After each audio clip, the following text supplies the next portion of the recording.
He was a man who was born into a world of unimaginable wealth and privilege, a man who was educated at the finest schools in Europe, a man who traveled the world and saw the wonders of the ancient civilizations. Now imagine that this same man at the age of 33 would renounce his wealth, abandon his family, and walk away from a life of comfort and luxury to live as a wandering ascetic, a man who owned nothing, a man who wore rags, a man who ate only what he could beg for.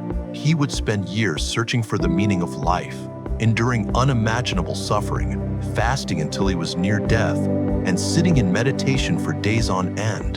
And then, one night, sitting under a Bodhi tree, he would have a moment of profound awakening, a moment that would change the course of human history, a moment that would give birth to one of the world's great religions.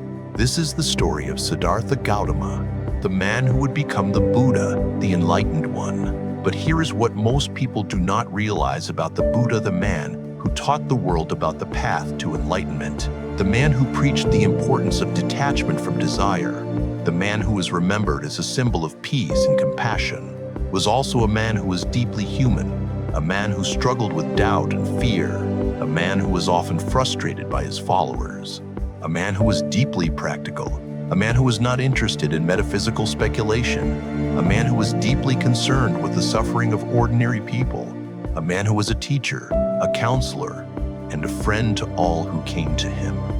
He was not a god.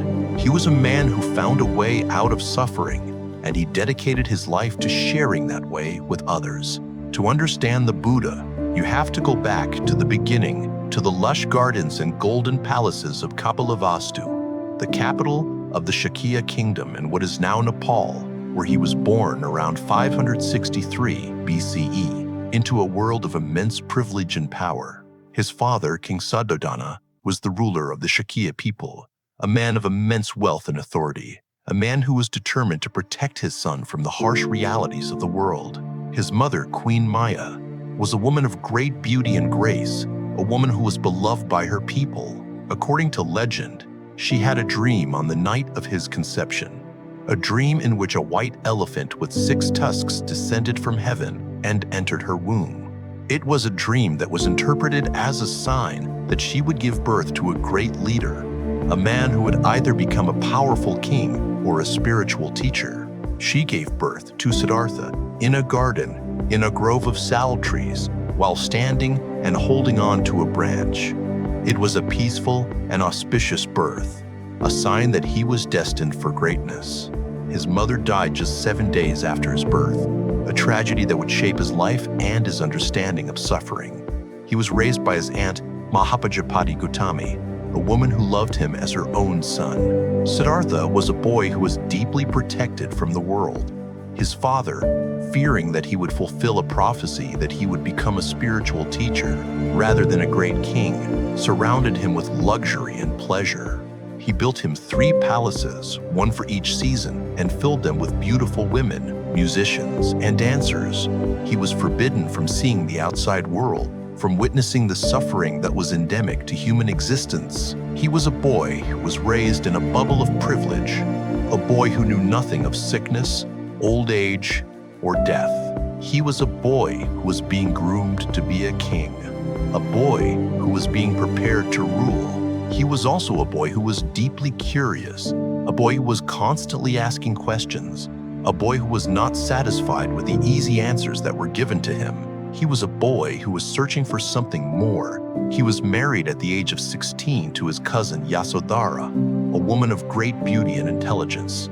They had a son, Rahula, a name that means fetter, a name that reflected the bond of attachment that he would eventually have to break. He was a man who was living the life of a prince, a man who was surrounded by pleasure and luxury, a man who was loved by his wife and his son, but he was also a man who was deeply restless, a man who was haunted by a sense that there was something missing in his life. He was a man who was searching for the truth, a man who was not content to simply accept the world as it was presented to him.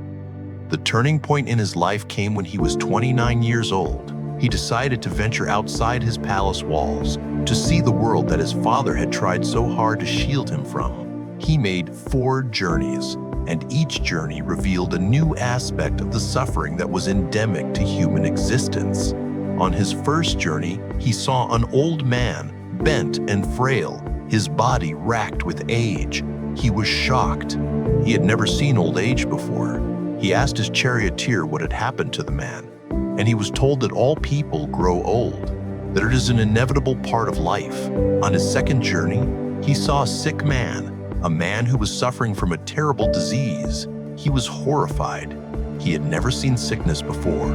He asked what had happened, and he was told that all people get sick, that it is an inevitable part of life. On his third journey, he saw a dead man, a man who was being carried to the cremation grounds. He was devastated. He had never seen death before. He asked what had happened, and he was told that all people die, that it is an inevitable part of life. On his fourth journey, he saw a wandering ascetic, a man who had renounced the world, a man who was seeking liberation from suffering. He was inspired. He saw in the ascetic a path that was different from the one he had been following. The four sights were a revelation. Siddhartha realized that he could no longer live his life of privilege and pleasure. He had seen the reality of suffering, and he could not unsee it. He knew that he had to find a way to end suffering, to find a path to liberation. He was a man who had been confronted with the fundamental truth of existence, a man who was determined to find a way out of the cycle of birth, death, and rebirth. That night, he made a decision that would change his life and the course of history. He kissed his sleeping wife and son goodbye, and he slipped out of the palace into the darkness. He was a man who was leaving behind everything he had ever known, a man who was embarking on a journey into the unknown. He cut off his hair, he exchanged his fine robes for simple ascetic robes, and he began his search for the truth. He spent the next 6 years searching for enlightenment. He studied with the great teachers of his time, learning their philosophies and their techniques. He practiced extreme asceticism, fasting until he was so thin that he could feel his spine through his stomach. He lived in the forest, sleeping on the ground, eating only a few grains of rice a day. He pushed his body to its limits, hoping to achieve enlightenment through the denial of the flesh. But after years of suffering, he realized that the path of extreme asceticism was not the answer. It did not bring him any closer to the truth. He was a man who was exhausted, a man who was near death. He was a man who was beginning to lose hope. Then, one day, he was sitting under a Bodhi tree, a tree that is also known as the Tree of Awakening, near the banks of the Niranjara River, when he made a decision that would change his life. He decided to stop fighting, to stop denying, to stop pushing. He accepted a bowl of rice milk from a young woman named Sujata, a gift of nourishment that would be his first meal in days. He sat down under the tree and he made a vow. He would not get up until he had found the truth, until he had achieved enlightenment. He sat in meditation for days, facing the demons of his own mind, confronting his fears, his desires, and his attachments. And then, in the silence of the night, he had a moment of profound awakening. He saw the nature of reality, the truth of suffering, and the path to liberation. He was a man who had achieved enlightenment, a man who had become the Buddha, the awakened one. He spent the rest of his life teaching the path that he had discovered. He traveled throughout northern India, sharing his insights with anyone who would listen. He attracted a large following of monks, nuns, and lay people. He established a community, the Sangha, a community that was dedicated to the practice of the Dharma, the teachings of the Buddha. He was a man who was a teacher, a counselor, and a friend to all who came to him. He was a man who was deeply practical, a man who was not interested in metaphysical speculation, a man who was deeply concerned with the suffering of ordinary people. He was a man who taught a simple path, a path that was accessible to everyone, regardless of their background, their education, or their status. The core of his teaching was the Four Noble Truths. The first truth is the truth of suffering. He taught that life is characterized by suffering, by dissatisfaction, by a sense of incompleteness. The second truth is the truth of the origin of suffering. He taught that suffering arises from craving, from attachment, from the desire for things to be different than they are. The third truth is the truth of the cessation of suffering. He taught that it is possible to end suffering, to achieve a state of peace, of liberation, of enlightenment. The fourth truth is the truth of the path to the cessation of suffering. He taught that the path to liberation is the eightfold path, a path of right understanding, right thought, right speech, right action, right livelihood, right effort, right mindfulness, and right concentration. It was a simple, practical, and profound teaching. A teaching that was based on the belief that the human mind is the source of both suffering and liberation. He was also a man who was deeply pragmatic. He was often asked questions about the nature of God, the afterlife, and the origins of the universe, but he refused to answer them. He said that these questions were not helpful, that they were a distraction from the real work of ending suffering. He told a famous parable about a man who had been shot by a poisoned arrow. He said that the man should not waste time asking who had shot him, what kind of arrow it was, or where the arrow had come from. He should focus on removing the arrow and healing the wound. The Buddha was a man who was focused on the practical, a man who was focused on the immediate problem of human suffering. He was a man who was not interested in abstract speculation, a man who was deeply concerned with the reality of human existence. He was also a man who was deeply human. He was often frustrated by his followers, who sometimes misunderstood his teachings or who were unable to live up to his expectations.